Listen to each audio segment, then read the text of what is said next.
আজকের রেসিপি হলো স্পঞ্জি রসগোল্লা। তো এইভাবে রসগোল্লা বানালে একটুকু ভাঙবে না। তো রসগোল্লার জন্য আমি ছানা কেটে নেবো। আগে 3 চামচ ভিনিগার আর 3 চামচ জল আমি মিশিয়ে নিচ্ছি। আর এখানে আমি আমুলের ফুল ক্রিম দুধ নিয়ে নিচ্ছি। আমুলের ফুল ক্রিমই দুধ লাগবে, নাহলে রসগোল্লা ভালো হবে না। এখানে আমি 1 লিটার দুধ নিয়ে নিয়েছি। তো দুধটা বসিয়ে দিচ্ছি। আর এখানে একটা স্ট্রেনারের ওপরে কাপড় দিয়ে রেখেছি ছানাটা ছাকার জন্য। তো দুধটা এরকম নাড়িয়ে যেতে হবে, তো তলায় লেগে গেলে ছানা ভালো হবে না। তো রসগোল্লার ছানা একদম নরম করতে হবে আর যেন সর না পড়ে, তো সেই দিকে একটু লক্ষ্য রাখতে হবে। তো দুধটা উতলে গেছে, এখন একবার উতলালে আমি গ্যাস অফ করে দেবো। এখানে দুধটা ভালো জাল দিয়ে গাঢ় করা চলবে না। তো তাড়াতাড়ি করে এবার গ্যাসটা অফ করে দিলাম। তো যাতে সর না পড়ে এইভাবে হাতা দিয়ে বারবার নাড়িয়ে যেতে হবে। তো আমি ঘড়ি ধরে 4 থেকে 5 মিনিট পরে আমি এখন ছানাটা কেটে নেব। তো ভিনিগার একবারে ঢেলে ছানা কাটা যাবে না, ভিনিগার অল্প অল্প দিয়ে ছানাটা কাটতে হবে। তো এইভাবে দিতে হবে আস্তে আস্তে করে।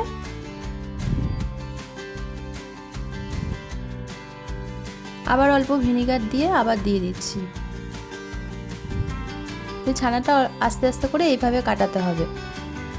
আর গ্যাস জ্বালিয়ে ছানা কাটা যাবে না, তাহলে রসগোল্লা ভালো হবে না। ছানাটা শক্ত হয়ে গেলে রসগোল্লাও শক্ত হবে।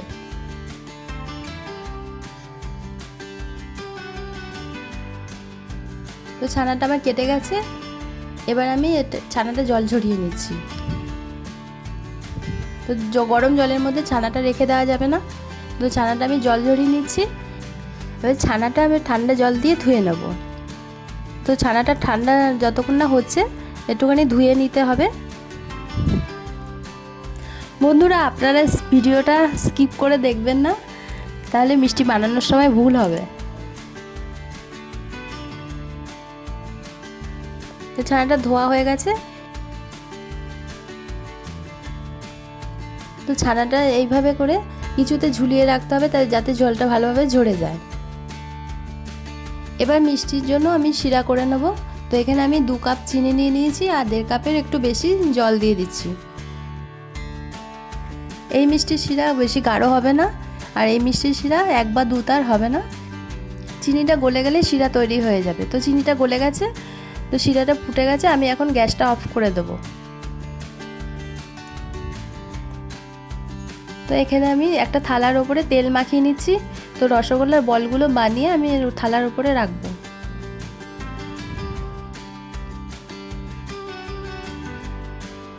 তো 1 ঘন্টা পরে আমি ছানাটা নিয়ে নিচ্ছি। তো ছানাটা আমি এখন মেখে নেব। ছানাটা ভালোভাবে ঠান্ডা হয়ে গেছে। তো হাতে এরকম 4 আঙ্গুল দিয়ে এইভাবে ছানাটা মেখে নিতে হবে। যতক্ষণ না ক্রিমি ভাব আসছে ছানাটা, ততক্ষণ মেখে যেতে হবে। এই রসগোল্লা বানানোর জন্য ছানাতে কোনো রকম ময়দা বা বেকিং পাউডার দেওয়া যাবে না। যারা রসগোল্লা না পারে তারাও এই রসগোল্লা বানাতে পারবে। ছানাটা আমার মাখা হয়ে গেছে। ছানাটা মাখতে আমার 10 মিনিট সময় লেগেছে। এবার আমি বলগুলো করে নেব। তো রসগোল্লার শেপ সবাই দিতে পারে, তাও একটা দেখিয়ে দিচ্ছি। তো রসগোল্লার বলগুলো করার সময় দেখতে হবে যেন বলগুলোতে কোনো ক্র্যাক না থাকে, তাহলে রসগোল্লা কিন্তু ভেঙে যাবে। তো আর একটা বল করে নিচ্ছি। তো এইভাবে আমি সব বলগুলো করে নিয়েছি। শিরাটা আমি গ্যাসে বসিয়ে দিয়েছিলাম, শিরাটা ফুটে গেছে। এবার রসগোল্লা বলগুলো আস্তে আস্তে দিয়ে দিচ্ছি। বলগুলো যেন গায়ে গায়ে না লাগে, একটু ফাঁকা ফাঁকা দিতে হবে।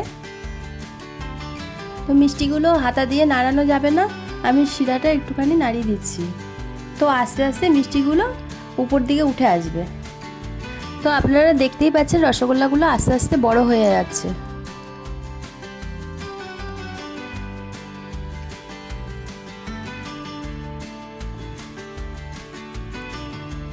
এবার হাতা দিয়ে অল্প অল্প করে নাড়া দিয়ে দেবো। তো মিষ্টিগুলো ভালোই বড় হয়ে গেছে। আমি 1 থেকে 1.5 চামচ ময়দা ছিটিয়ে দিচ্ছি। এতে রসগোল্লাগুলো ভাঙবে না আর ফেনা হয়ে গেছে। চারিদিক থেকে রসগোল্লা ভালোভাবে জাল হবে। তো আমার রসগোল্লাটা হয়েই এসছে। এবার আমি একটু ঠান্ডা জল দিয়ে দিলাম। আর একটু জল গরম করে রেখেছিলাম, তো যতটা শিরা ততটাই আমি গরম জল দিয়ে দিলাম। তো মিষ্টিটা আমার রেডি হয়ে গেছে, আমি গ্যাসটা অফ করে দিচ্ছি।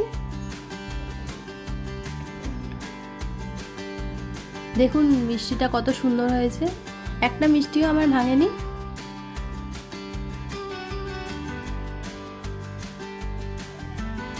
তো এবার দেখাবো যে মিষ্টিটা কতটা স্পঞ্জি হয়েছে।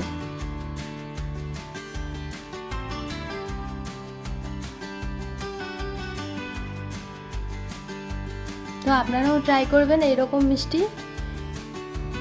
তো রেসিপিটা ভালো লাগলে আপনারা লাইক সাবস্ক্রাইব করে দেবেন। টাটা।